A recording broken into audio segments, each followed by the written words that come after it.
Welcome to the Infernal Brotherhood of the Scruffy-looking Nerf herders. This is a live streaming Star Wars podcast by Star Wars fans for Star Wars fans, and today we're discussing the novel Zorba the Hutt's Revenge.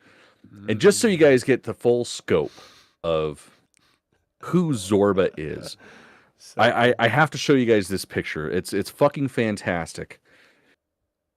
Look at that beautiful hair. And I actually can't see where the fuck I am. Hold on, let me you had it. get to that. There we go. Okay, yeah. So beautiful beard, flowing hair. It's just fucking fantastic. Like dreadlock hair and dreadlock beard. This giant slug man. Yeah, because of course space slugs have hair. Of course. And a lot of it. They trim the pubes, but they keep it all up here. Well, I mean, you have to trim the pubes because that's how you walk. Like, it's the friction. It just pulls the shit out. That's my new cosplay. Chris, I will fucking help you with that in any way, shape, or form. Just let me know. All right, so this is the third of 6 chapter books, all in the adventures of a Jedi Prince, sextet. This is by Paul Davids and Hollis Davids, printed by Bantam Skylark, and this was released on July 6th, a whole 5 days after the preceding 2. So that's I thought it was June. So it's like a month later. Yeah, so this is like a month and 5 days later. Okay, they were screwing around on their Lost City of the Jedi and Glove of Darth Vader money. They ran out. They ran out real fucking fast. This one's a little bit interesting. We spend a lot of time on Cloud City in this one. Yeah.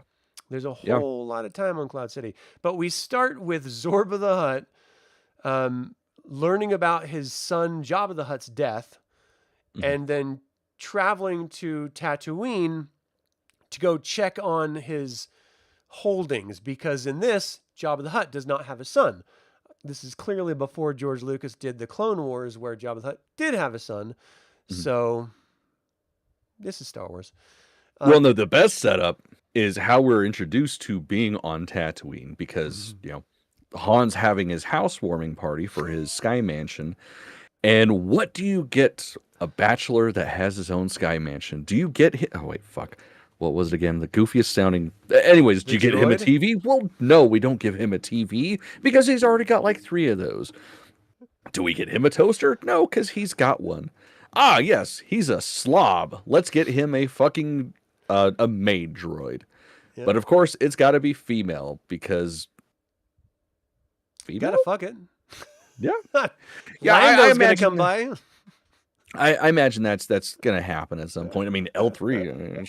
Fuck, she talked about it, so telling you, gotta be a thing too. No, I mean, so the housekeeper droid's name is Kate. Yep.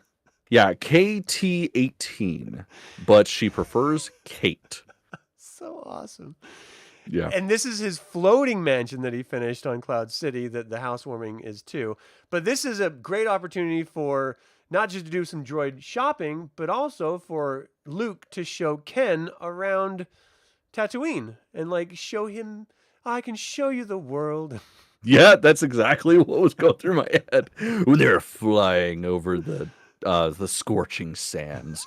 It's just like, wow, this is like some fucking creepy Aladdin shit. Yeah. They went to experience the Droid Fest, which is always nice, going back to Tatooine and revisiting old stomping grounds, seeing the same old Jawa problems, and having C-3PO and R2-D2 have like trauma, like reoccurrence, sort of PTSD. But also they're captured. Like they're straight up caught by Tusken Raiders and bounty hunters, because Trioculus realizes that he can't catch Luke Skywalker because he doesn't know where the hell he is. So he's got to tap into that bounty hunter network. Din Djarin was busy that day. And so they sent a whole bunch of like just galaxy-wide pictures of Luke Skywalker and Ken. So weird, Ken. But in this book, I just can't get over that fucking name, man. It's like Ken and Barbie. I just think of Barbie. Yeah. That's all I keep thinking is just, I'm just Ken. And that whole fucking dance battle. Yeah. You still haven't seen that, have you? No. Yeah, I gotta change that. No, I'm all right. I've gone this long. I think I'll be okay. In any Fair. case, Ken, it's intimated that Ken could be the son of Obi-Wan Kenobi in this. Like, Mhm. it's not said he is, but it's like a thought, like a fart in the wind. Yeah. And I've got to know, like, is it, don't tell me if it's true or not, but is it answered in this, in the In next this, 3 books? I don't honestly remember. Okay. I know that I've read them, but it was all in one ear out the other pretty much. Yeah. So Understand. yeah, I remember this first set of books. I do not remember the second set. Oh, nice. Okay. Well, good then. We're both going to go in sort of almost Yeah. fresh. Yeah. I'm looking forward to finding out because I would love to know how that city remained a secret. I would love to know who's Ken's mom and dad are, because they got to be Jedi. And Mhm. then, I want to know it all. I need to know Yeah. everything there is about Star Wars. So they get caught. They have to fight their way out of it. They eventually get to Bespin, but in the meantime, Zorba is going over to Jabba's place, which has been taken over by someone else, and he makes this big kerfuffle about it. And then he's like, wait a second, he has a casino. Jabba the Hutt has a casino in Cloud City. I'm going to go over to Cloud City and take care of that. And he also is sort of hunting after Princess Leia because he finds out that Princess Leia is the reason, she's the one that killed Jabba. Mhm. Which, when it's described to him how they're like, oh, she was in his slave outfit and she had a long chain and she just wrapped the chain around his neck and that's how he died. I was like, isn't that how David Carradine died too? Like, isn't that? Sort of. He was in the slave outfit and he choked himself. Yes. It's Pretty called close. it's called choke jacking. Like, it's just some people got to do it. I don't shame. I don't king shame. No, So I mean, just if you're gonna perform autoerotic asphyxiation, be safe. have a That's spotter. it. The more you know. Yeah. I like that we get some time with Lando Calrissian in this. Mhm. So as Zorba's now hunting for Princess Leia, he's going over to Cloud City to get his casino, well, his son's casino from Cloud City, because casinos are a lot of money unless you're Donald Trump and you don't know how to run them and you run them to the ground. Yeah. Because he's fucked hard. And that's, of course, when everyone meets up there, because Trioculus is ended up going there as well. I can't remember why Trioculus was going there. So they have a base there where they build weapons and shit, if I remember correctly.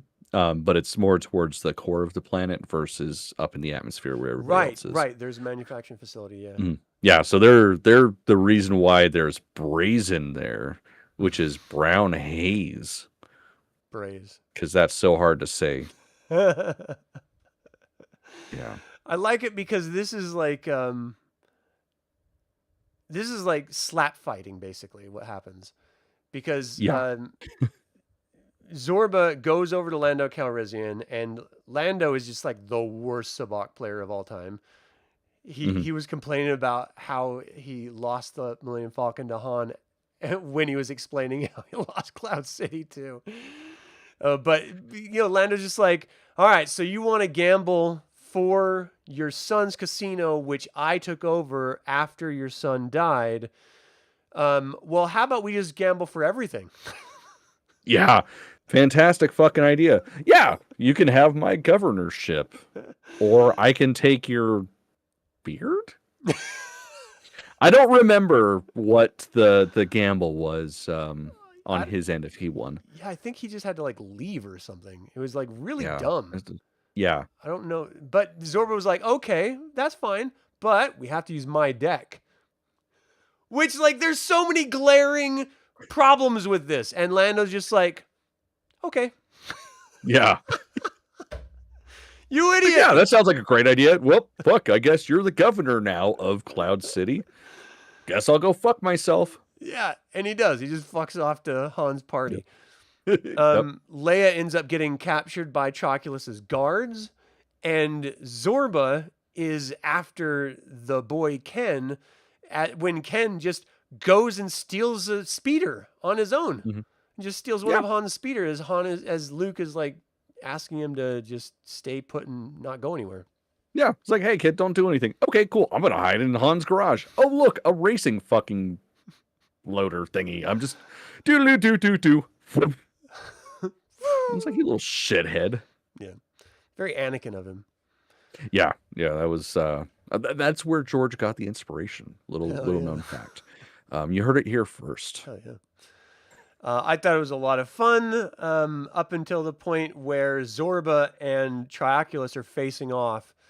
And, oh my god, this shit was so funny. They're just like, I'll give you Leia if you give me Ken. Wait, was that it? Yeah, that's exactly what happened. He didn't even actually have Ken at that point. Yeah, so at this point, Zorba thinks he has Ken because he did have him captured. Yeah. But the problem was, after his capture, Ken's just like, you know what? I remember a story about Obi-Wan Kenobi persuading some troopers to let them pass. I'm going to do that myself. And he convinced the guards that, hey, I'm a fucking bounty hunter. I'm not even supposed to be here today. And then he gets to leave. It's like the Star Wars Clerks. That's exactly what it was. But yeah, he just kept doing it too. I mean, we thought it was bad when Rey was doing it, but no. No, this is far worse. He just hand waves his way through the whole Cloud City. But Zorba is like, so we're going to make the trade? And Trioculus is like, no, I don't think so. I'm going to do this on my own. And Zorba's like, I will fuck you then. And he's like, snaps his finger and his whole army comes in. And then all the troopers of Trioculus' side are like all ready. And there's this like 10 set. I'm just imagining in my head, there's like a sagebrush rolling by between this pristine metallic environment. Someone's whistling in the distance. Is all quiet. And then Zorba's folks murder all of Trioculus's. Just beat his ass. Yeah, like they just pop out of the fucking walls. So yeah, here it is. There's the battle. Oh, nice. The fucking the cops just absolutely ice their asses. And then Trioculus is like, hey, you guys should, backup guys, come up here. I'm fucked.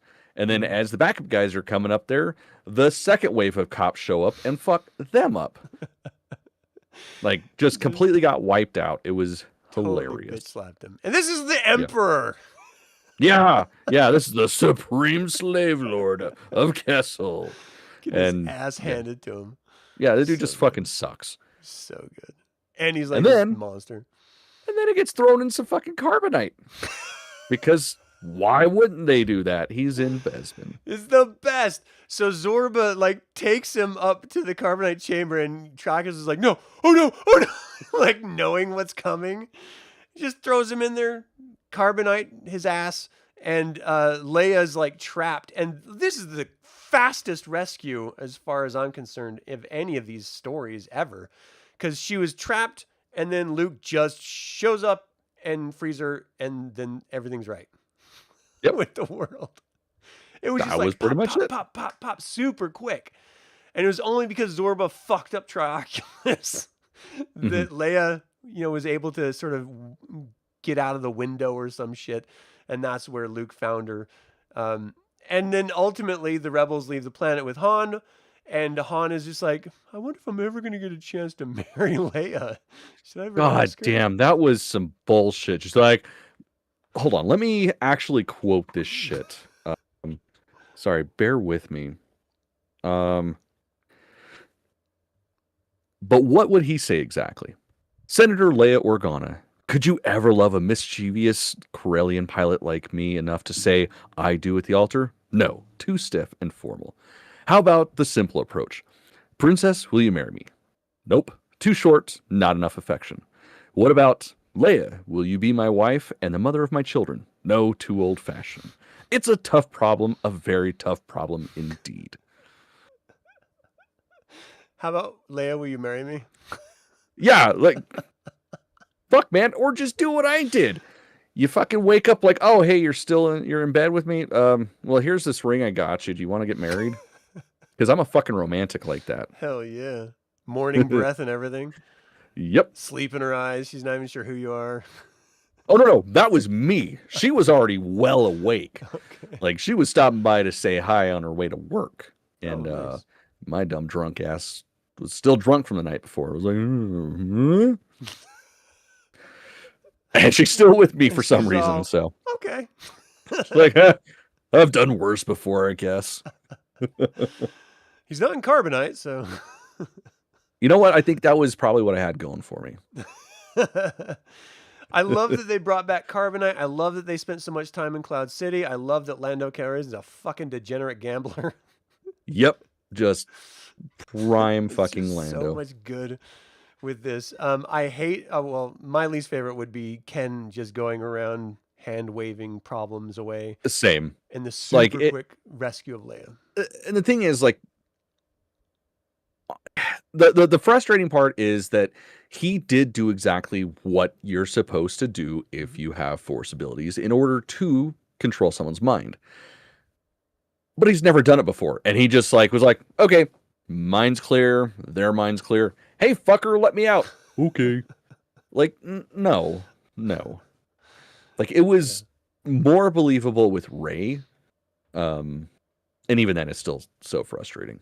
Yeah. What was your favorite part of this book?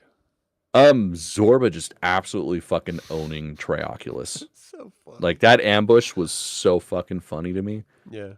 Totally fucked him up. I just loved it. And now I'm totally curious, how is Trioculus going to get out? Is he? Mm-hmm. Is, like, where does the story go from here? Because the whole thing was we have a new emperor now, and they were going to destroy the rebels. But now that's not a thing because Zorba's got him.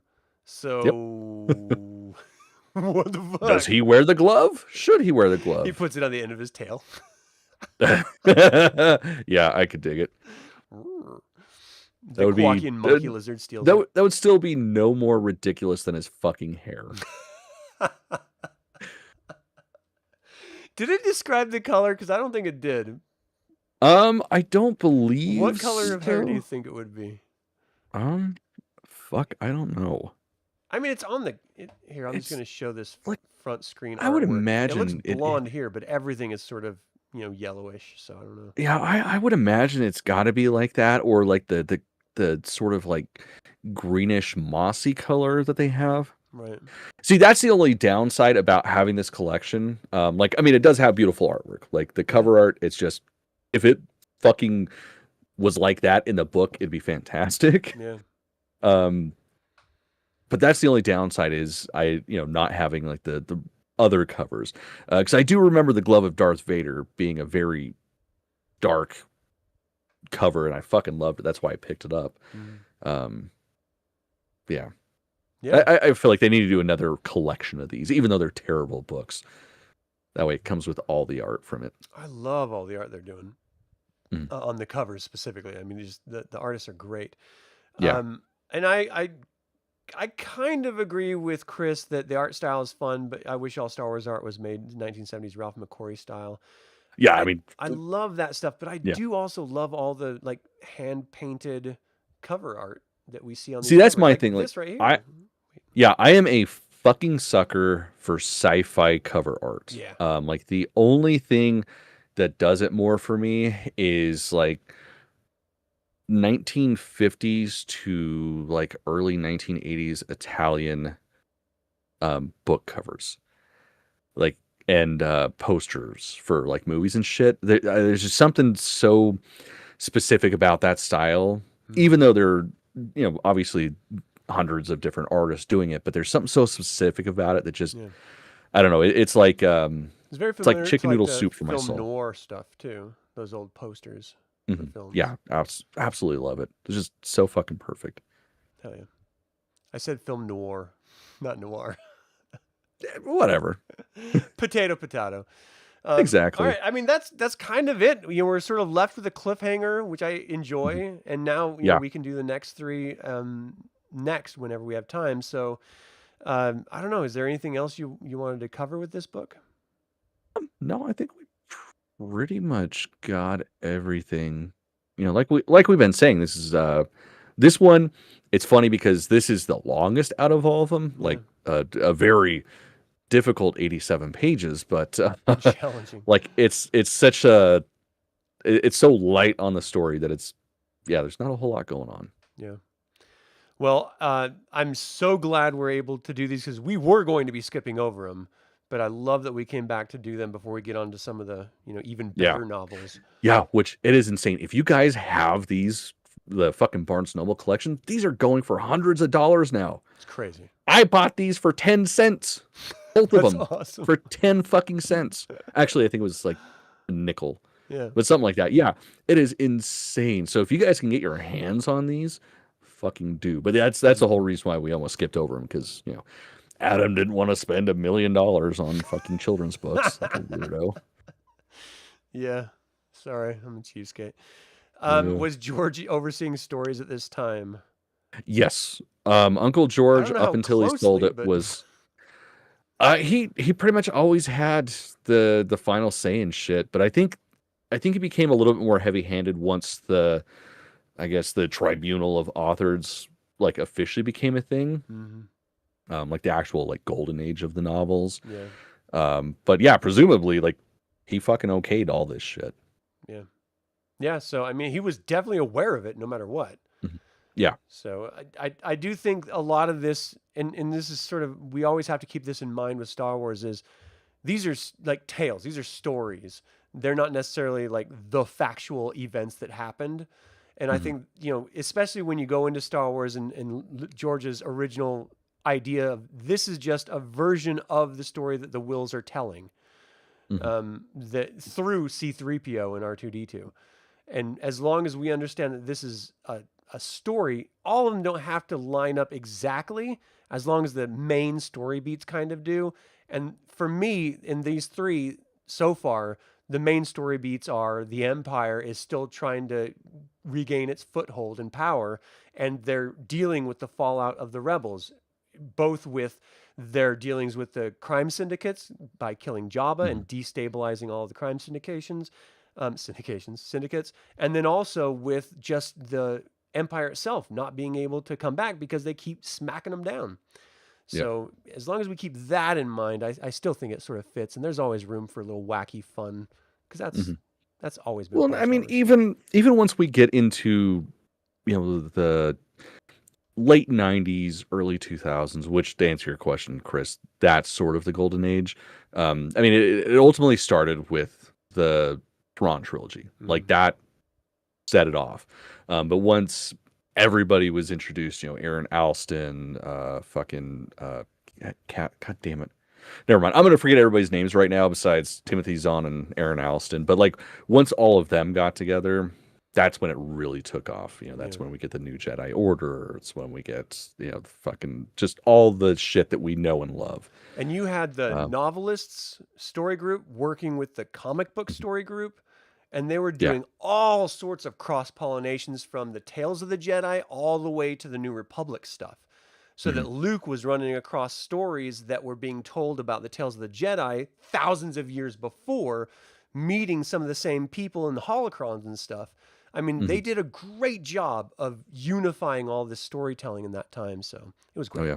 Really, really good. Yeah, I mean, even though you got like some little discrepancies here and there, like the whole, Galen Merrick thing, where George loved that character but fucking hated the story for whatever reason, so none of that was canon.